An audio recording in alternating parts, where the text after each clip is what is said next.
En avtobus udeležencev bo iz vseh naših organizacijskih enot, nekaj uporabnikov iz Škofje Loke, nekaj iz Šenčurja, Tržiča in večina iz Kranja, ker je kranjska enota največja. Ste veseli, da med tolikimi željami izberejo prav varovance Varstveno-delovnega centra Kranj, seveda Zavarovalnica Triglav?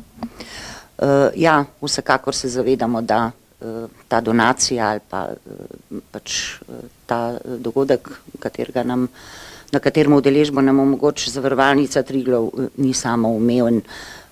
Zavedamo se, da je prosilcev veliko, da bi številni radi na tak način si pač ogledali tekme. Zato nas še toliko bolj veseli, da zavarovalnica ravno med našimi uporabniki prepozna tiste in se tudi zaveda, da so to ljudje, ki si sami tovrstnih dogodkov, udeležbe na tovrstnih dogodkih ne morejo niti organizirati, seveda niti udeležiti. Zato je toliko večje veselje med njimi. Koliko varovancev si bo ogledalo skoke v Planici ta prvi dan, kjer bo zbranih tudi preko 3000 ostalih otrok iz cele Slovenije? 48, seveda v tej številki so tudi spremljevalci. En avtobus, skratka, kar velika številka.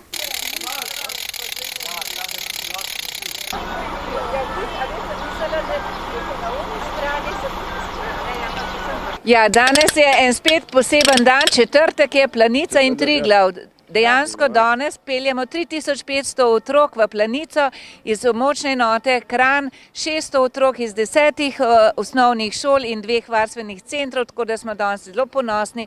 Delovni varstveni center je tukaj z nami, navijači so tukaj in verjamem, da bomo preživeli čudovit dan. Hurra, hurra, hurra, hurra, hurra,